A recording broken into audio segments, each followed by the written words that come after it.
তো শুভ সকাল বন্ধুরা, এই যে কাছাকাছি সমস্ত কিছু কিন্তু কমপ্লিট হয়ে গেল। এখন বাজে হচ্ছে 11টা। তো আমার ততক্ষণে কাছাকাছি কমপ্লিট। চলো এবার যাবো ছাদে কাপড় শুকাতে। তো বন্ধুরা, এই ভিডিওটা হচ্ছে বহুদিন আগের করা ছিল। এই কটা দিনে খুব শরীরটা খারাপ ছিল, তাই কোনো ব্লগ আর করতেও পারিনি নতুন করে, আর এডিটও করতে পারিনি, ভিডিও আপলোড দেওয়া হয়নি। এটাই হচ্ছে সমস্যা। তবে নতুন একটা ব্লগ পাবে, বাইরের খুব সুন্দর একটা ব্লগ, অবশ্যই খুব দ্রুত শেয়ার করব সেটা। আজ মোটামুটি একটু ভালো আছি, তবে যাই হোক এইভাবেই আর কি আছি। এখনও পর্যন্ত নতুন কোনো ব্লগ শুরু করিনি। ওই কালকে বাইরে গিয়েছিলাম একটা জায়গায়, সেটাই শুধু করেছি। তবে চেষ্টা করছি নতুন করে আবার নিয়মিত ভিডিও আপলোড করার।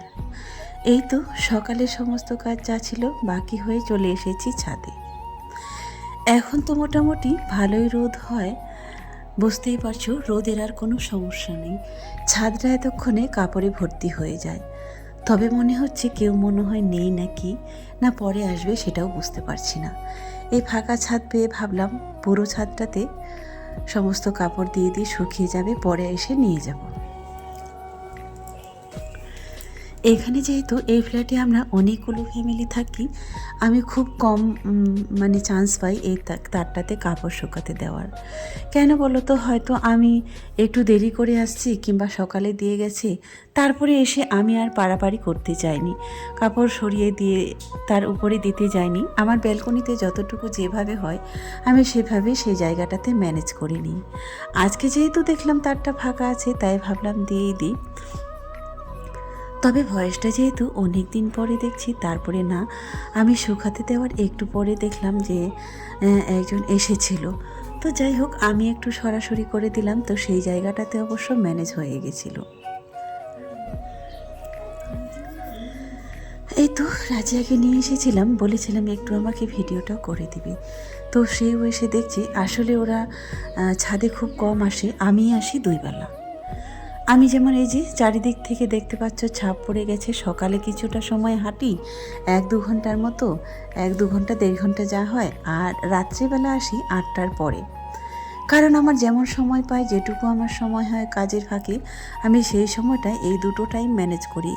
তারপরেও মনে হচ্ছে যে সুগারের জন্য তো যতটুকু করতে হয় ততটুকুই চেষ্টা করি। এরপর তো সময়ের ব্যাপার, কখনো সময় হয়ে ওঠে তো কখনো হয় না।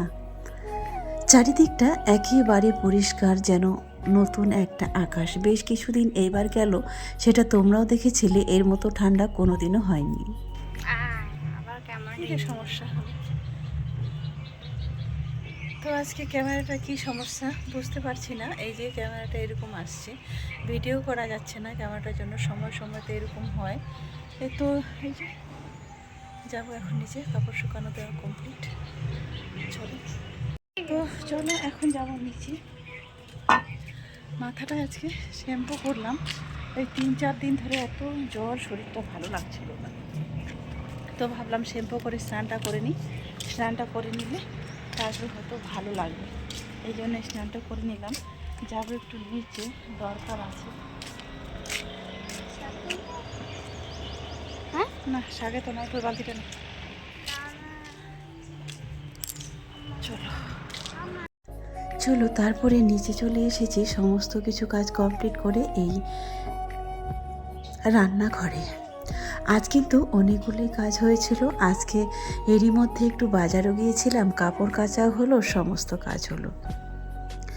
তবে শুধু মাছটা আর এই যে নতুন আলু, কোনো কিছুই আর নেইনি।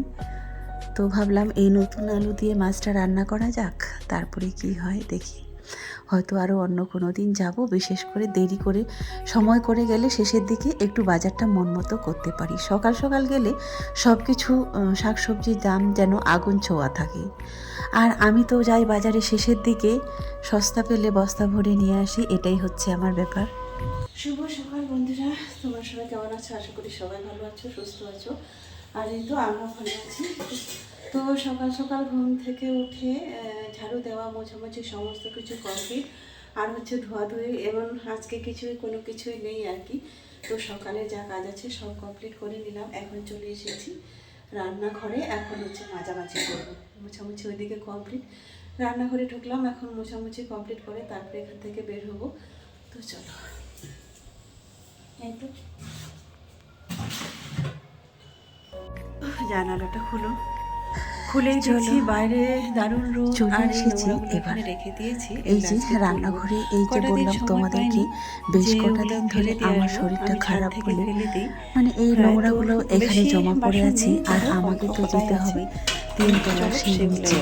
তো এরা যায় না, এখানে যে বাড়তি যায় না। বাসন-টাসনগুলো আর থাকতো, অনেক সময় আমি এখানে থাকলে কি উপর হয়, থেকে সবগুলো ওই ব্যবহার করা পুকুরটা আছে হতো। সেখানে ফেলে তাই দিই। আমি কি আমার করছি, শরীর খারাপের এখান জন্য থেকে তুলে অন্য জায়গায় সমস্ত রেখে কিছুই দিয়েছি, তাহলে পড়েছিল। চট করে কেউ ব্যবহার করবে না। না হলে ওরা যখন ব্যবহার করে তখন সবগুলো একবারে নিয়ে চলে আসে, তাই সব তুলে রেখে দিয়েছি।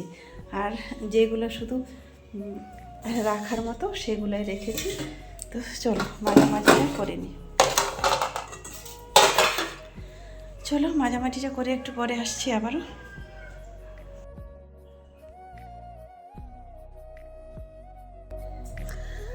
ঘুম থেকে উঠে এটা হচ্ছে বন্ধুরা তার পরের দিনের ব্লগ। ওই যে বললাম একটু একটু করে যে কখন কখন ব্লগ করেছি আমার নিজেরও মনে নেই, শুধু ভিডিওটা এডিট করে আপলোড দেব, তো ভয়েসটা তো দিতে হবে, সেইটুকু সময় ছিল না। তো আমার শরীরের সমস্যা এবার হয়তো তোমরা জানতেও চাইবে। দীর্ঘদিন পরে বেশ কিছুদিন পরে একটু ব্লাডটা টেস্ট করতে গেলাম। এমনি হচ্ছে শরীরটা ভীষণ খারাপ হয়েছিল একটা ওষুধ খেয়েছিলাম বলে। তো জানি না ওষুধটা ভুলভাল হয়েছিল নাকি, সেটা তো ছিলই, একটু পাওয়ার হয়তো বেশি ছিল, সেরকম একটা ওষুধ না জানিয়ে খেয়ে নিয়েছিলাম। তো সেটার জন্য বেশ মোটামুটি 4-5 দিন ভোগান্তি হলো। তারপরে হচ্ছে একদিন গেলাম ব্লাডটা টেস্ট করতে গেলাম, যে ভাবছি সুগারটা কেমন কি আছে। অনেক সময় আমার অনেক সুগার বেড়ে যায়, ফল কোনো দিনও হয় না কমেনি, কোনো দিনও সুগার আমার সব সময় বাড়াই থাকে। তো হঠাৎ করে একদিন সকালে রিয়া নিয়ে গেল আমাকে ব্লাডটা টেস্ট করতে। আর তারপরে সেখানে গিয়ে দেখছি যে ওই যে ব্লাডটা টেস্ট করার জন্য যে যতটুকু ব্লাড প্রয়োজন হয় সেটাই বেরোচ্ছিল না। অনেকক্ষণ মানে কি বলবো টিপে টিপে তারপরে একটু ব্লাড বেরিয়েছিল। তো আমার সমস্যা হচ্ছে যেটা শরীরে হচ্ছে, এক কথা জল নেই, তারপরে ব্লাডও খুব কম, ব্লাড নেই বলতে গেলেই চলে। এর আগে আমার এই সমস্যাটাই ছিল, হঠাৎ করে শরীরে ব্লাড কমে যেত, হয়তো ব্লাড দেওয়ার প্রয়োজন হতো, না হলে ওষুধ খেয়ে সেই ব্লাডটাকে বাড়িয়ে নেওয়া হতো। তো এইরকম প্রবলেমগুলো অনেক আগে ছিল। তো এখন দেখছি নতুন করে সেই প্রবলেমগুলো আবারও শরীরে এসে যোগ হয়েছে। তবে জানি না কি হবে। চলো মোছামুছিটা সবার প্রথমে করে নিলাম, রান্নাঘরটা আগে মুছে নিলাম, এবার হচ্ছে মাঝামাঝিটা করে নিই। তারপরে হচ্ছে খাওয়ার জলটাও দেখে নিই, আমি যতটুকু ধরে রেখেছিলাম সেটাই এতদিন হচ্ছিল। তো এবার হচ্ছে খাওয়ার জলটাও এরই মধ্যে ধরে নিব। এইখানে তোমরা দেখতে পাচ্ছ 2টো কল আছে, একটার মধ্যে খাওয়ার জল দেয় আর একটা এই যে আমার বেসিনে কাজবাজ হয়, যেটা খাওয়ার জল হয় সেটা উপরে আছে, এটা দিয়ে আমরা খাওয়ার জল নিই।